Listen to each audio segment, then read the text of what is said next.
Your presence is damaging. In 2013, two psychologists invited pairs of strangers into a small room and asked them to engage in conversation. To smooth the process, the psychologist suggested a topic. Why not discuss an interesting event that happened to you over the past month? Some of the pairs talked while a smartphone sat idle nearby, while for others the phone was replaced by a paper notebook. Every pair bonded to some extent, but those who grew acquainted in the presence of the smartphone struggled to connect. They described the relationships that formed as lower in quality and their partners as less empathetic and trustworthy.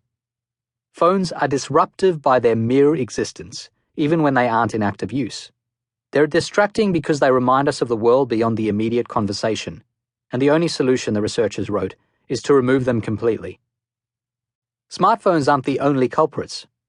Bennett Foddy has played thousands of video games but refuses to play World of Warcraft. Foddy is a brilliant thinker with dozens of interests. He works as a game developer and professor at New York University's Game Center. Foddy was born and lived in Australia, where he was the bassist in an Australian band called Cut Copy, which released several best-selling singles and won a string of Australian Music Awards, until he moved first to Princeton University and then to Oxford University to study philosophy. Foddy has immense respect for WoW, as it's known, but won't play it himself. I take it as part of my job to play all the culturally significant games, he said, but I didn't play that one because I can't afford the loss of time. I know myself reasonably well, and I suspect it probably would have been difficult for me to shake. WoW may be one of the most addictive behavioral experiences on the planet. It's a massively multiplayer online role-playing game, with millions of players from around the world who create avatars that roam across landscapes, fight monsters, complete quests, and interact with other players. Half of all players consider themselves addicted.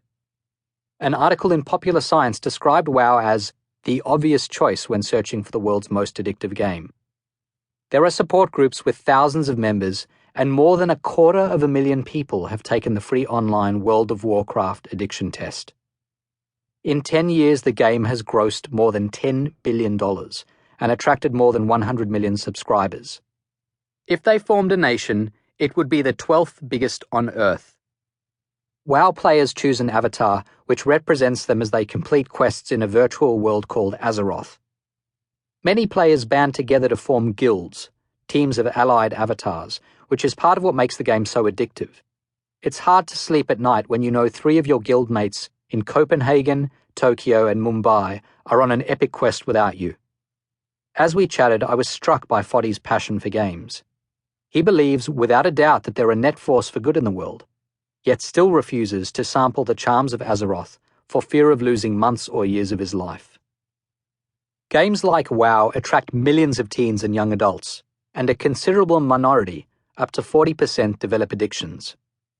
Several years ago, a computer programmer and a clinical psychologist joined forces to open a gaming and internet addiction center in the woods, near Seattle. The center, named Restart, houses a dozen or so young men who are addicted to WoW or one of a handful of other games. Restart tried admitting a small group of women, but many internet addicts also develop sex addictions, so cohabitation became a major distraction. Computers have never before had the memory to run games like WoW, which are much faster, more immersive, and less clunky than the games of the 20th century. They allow you to interact with other people in real time, a huge part of what makes them so addictive. Technology has also changed how we exercise. 15 years ago, I bought an early model Garmin exercise watch, a mammoth rectangular device somewhere between a watch and a wrist weight. It was so heavy that I had to carry a water bottle in my other hand to balance its weight. It lost its GPS signal every couple of minutes, and battery life was so limited that it was useless on long runs. Today there are cheaper, smaller wearable devices that capture every step. That's miraculous, but also a recipe for obsession.